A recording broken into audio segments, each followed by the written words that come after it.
Essa história envolve rinoceronte, Collor, macaco, cacete planeta, Cláudia Raia, bode, outro bode, atentado armado contra o bode e não uma, mas duas teorias da conspiração envolvendo esses bodes. E Roger Moreira, mas isso é antes do Twitter, então tá parcialmente ok. O pessoal da minha idade, por exemplo, começou vida sexual na zona ou com empregado. Então se preparem, porque a gente vai entrar fundo na história brasileira.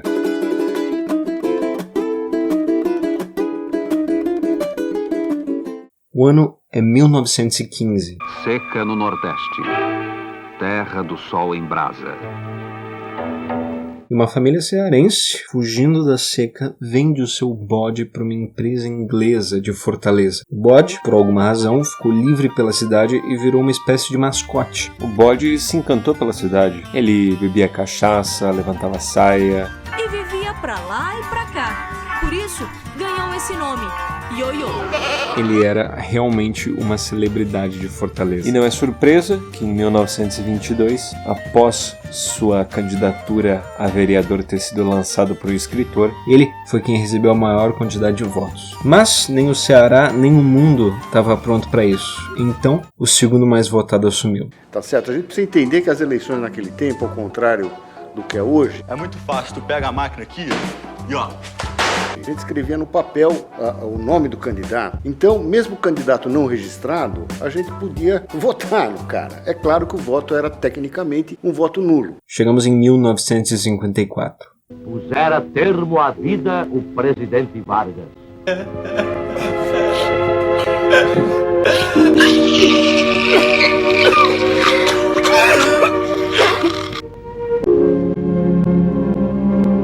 Os restos mortais de Getúlio Vargas. Que abalou a nação em todos os... Another day is dawning over the beautiful bay of Rio de Janeiro. E no zoológico do Rio de Janeiro nasce uma rinoceronte fêmea. 3 anos depois, ela foi emprestada ao recém-inaugurado Zoológico de São Paulo. O Zoológico de São Paulo tinha recebido de presente do Zoológico do Rio um rinoceronte, que foi apelidado pelo povo de cacareco. Cacareco porque aquele bicho não era muito conhecido e ele era tão estranho que parecia um cacareco, um traste velho, uma porcaria. Aparentemente lá, todos referiam a ela como se ela fosse um rinoceronte macho. Era o cacareco. Eu não acho que ela se importava.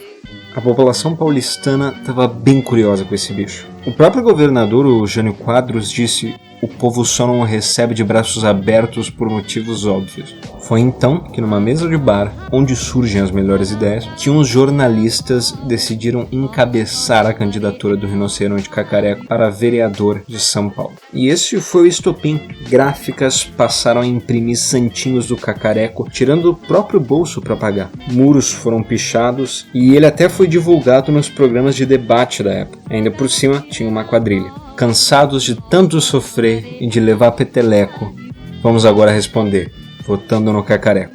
E essa quadrilha era apenas uma prévia da marchinha de carnaval que viria.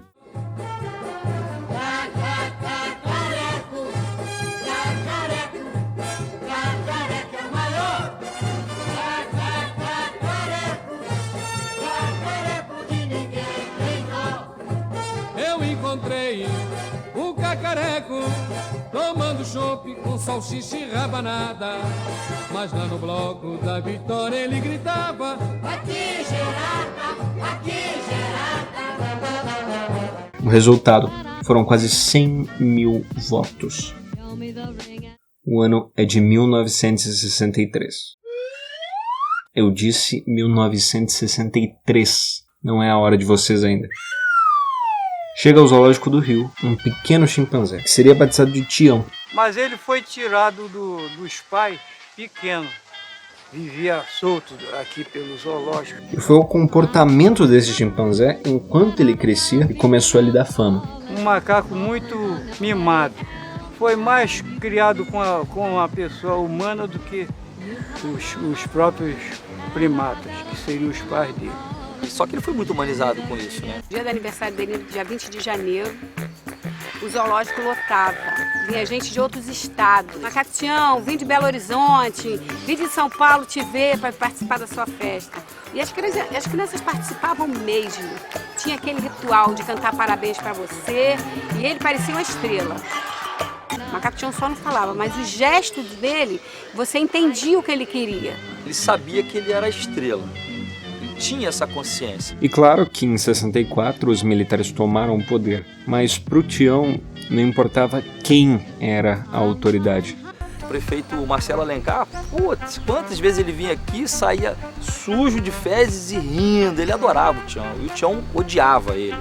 Ele chega aqui, toda vez que eu chego, ele me mira assim e vem me cumprimentar de maneira assim muito expressiva, né? Me joga uma terra. Era muito engraçado. Hoje já seria um macaco-taca no político, quanto mais na época de políticos da ditadura, que você queria mais...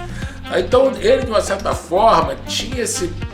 Era um político de oposição. E assim seguiu, até a época da redemocratização do país, na década de 80. E até a minha sogra, que nas brigas às vezes tomava o partido da filha e outras vezes o meu partido decretou o fim do bipartidarismo. Aí, meu amigo, com tanta garantia, decretei o fim do AF5, Ato Familiar número 5. A primeira ideia de todas foi a adoção do Macaco Tião. É que naquela época o zoológico começou uma campanha bacana, aliás, em que incentivando empresas a adotarem animais. A ESSO tinha adotado o tigre, a Shell o elefante. Né? Era uma maneira da gente chamar a atenção para a nossa marca. E o que mais tinha a ver com o espírito caceta era o Macaco Tião, que eu acho que inclusive poderia ter sido um redator do TV Pirata. Só que quando a gente foi ver quanto é que era a adoção, a gente descobriu que não dava, propôs para o Planeta Diário, então vamos rachar. Foi a primeira, digamos assim, atividade conjunta nossa, foi rachar o custo da adoção do Macaco Tião.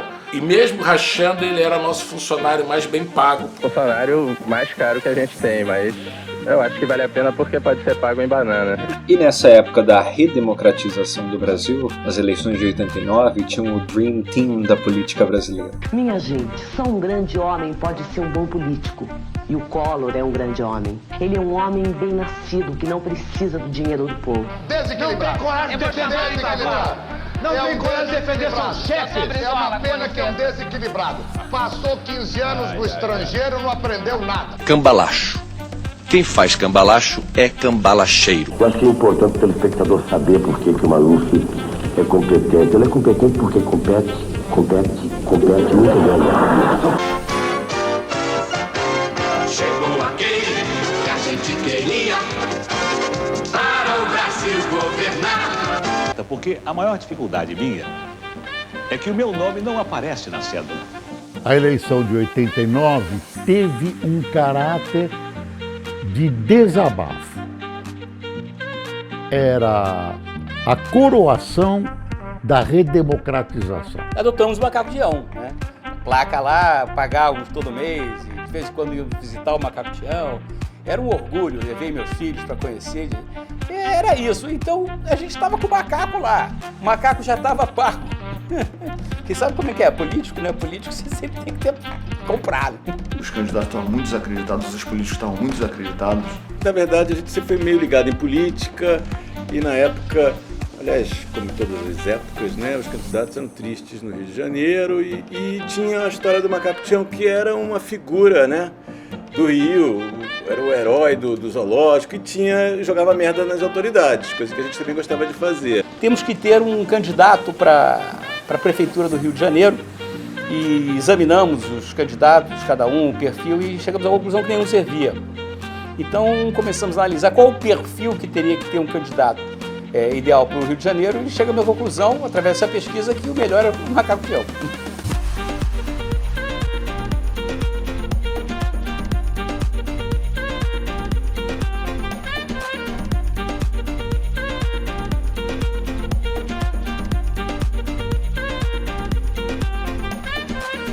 A campanha do Tião teve até comício.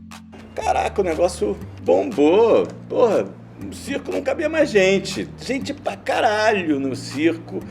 Aqueles esquemas de circo voador, gente pendurada. Um show do Traje a Rigor. Celso Blues Boy fazendo solo de guitarra, com hino nacional, com a camiseta do Macaco Tião.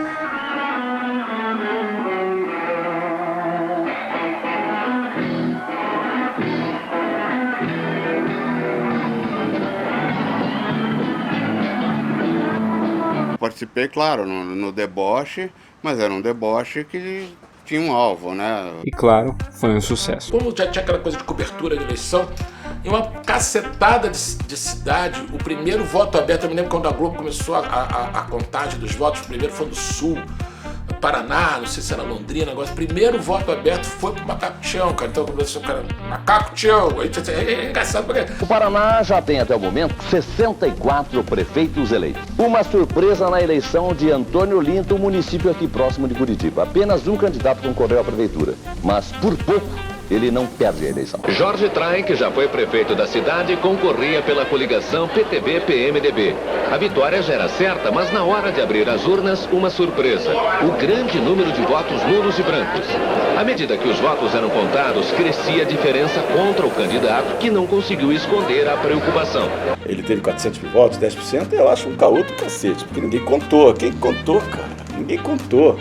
Você só conta os votos, mas acho legal, eu espalho, bacana. Pô, teve 10% dos votos. E o tempo seguiu. Tião não foi eleito, os debates continuaram. O filhote da ditadura não, senhor, está aqui se não lhe dou a palavra. Segundo o qual existe um cancro fagedênico destruindo as entranhas da nação. Eu diria, como é possível Lula propor a democracia apoiado pelo PCdoB que defende a ditadura do proletariado? Silvio Santos se candidatou de última hora. Defender os interesses do povo. Mas logo acharam uma razão legal para tirar ele da corrida. Os políticos se revezavam o tempo todo lançando pedidos de impugnação à candidatura Silvio Santos. Alguns partidos recorreram à discriminação, como o Partido Comunitário Solidariedade, que justificou o pedido classificando Silvio Santos como judeu nazista. Oi! Collor se elegeu e depois se deselegeu. E em 1996... Esse aqui, por exemplo, está lançando um navegador em português. Lá no município de Pilar, em Alagoas, essa chama ressurgiu com o bode Frederico. O conteúdo disponível sobre o bode Frederico é escasso. Parte do material que se tem é material jurídico. Basicamente, assim como o bode Ioiô, ele foi uma celebridade na cidade e estava a caminho de ser eleito para prefeito. Sua fama era tamanha que ele estava a caminho do programa do Jô Soares do SBT naquela época. Mas o impensável aconteceu. No caminho para o aeroporto de Maceió, onde o bode seria levado até os estúdios do SBT, ele sofreu um atentado. Homens armados dispararam sem parar contra a caminhonete que levava o candidato. Por muita sorte, ninguém ficou ferido. Mas, dias depois, o bode foi morto. A forma? Envenenamento. Eu vou pegar emprestadas as palavras de um jornalista escritas no ano do acontecimento.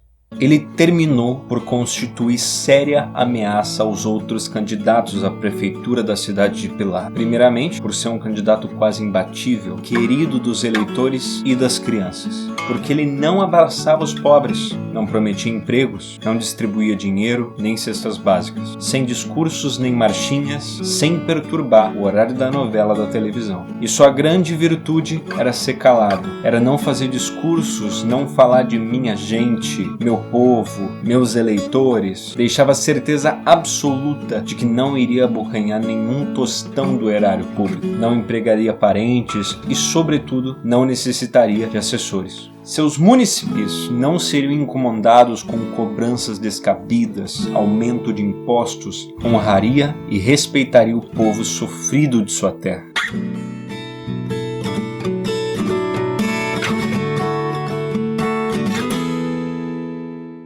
Mas as suas pretensões incomodavam aos poderosos, aos donos do lugar. E a tragédia se consumou. Foi envenenado covardemente o candidato mais puro nessas eleições de 1996. Neste texto comovente, o jornalista fala dos poderosos, dos donos do lugar. Agora, quem mandou matar o...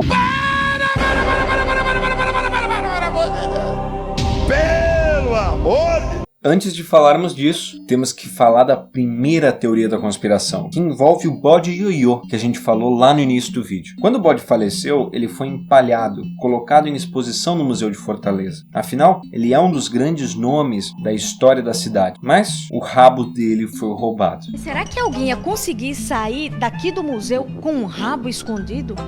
Ai, mulher, isso aí é a coisa mais fácil do mundo. Deve ter sido algum vereador, sei lá, candidato, querendo sorte para a eleição dele, né? O bode ganhou, vai ganhar com o rabo do bode. Até hoje não se sabe quem foi o ladrão ou o porquê do roubo. Está valendo uma recompensa para quem encontrar o item roubado. É nessa sala aqui que funciona a redação do jornal O Bode Ioiô. E esse nome foi mais uma forma de homenagear o bode, né? Com certeza, né? Porque o bode é o ícone da cidade de Fortaleza. O bode era parceiro, era gaiato, né? Moleque, como todo cearense. Nós iremos dar uma assinatura de graça para a pessoa que encontrar esse rabo. E quanto ao bode Frederico, primeiro tem o estado, Alagoas. Alagoas não tem um histórico muito democrático. Fomos informados de que ocorria risco de vida, porque capangas assalariados daqueles que acham que isso aqui é um terreno de sua propriedade. Aqui é local de democracia, não anarquia. A partir do momento que se bota na de palhaço é anarquista. Democracia é você pedir para ser ouvido, quem manda sou eu e acabou-se. Se tem uma coisa nesse mundo que eu amo, é senador alagoano. Senador Arnon de Melo. Senador Arnon de Melo tem a palavra.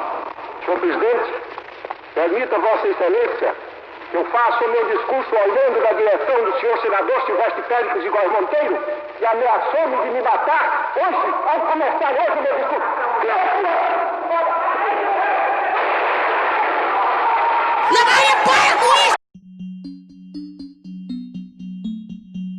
E voltando ao bode Frederico, quem teria cometido isso? Os outros candidatos com medo do excesso de votos nulos? Ou a família... Hã? Que é isso?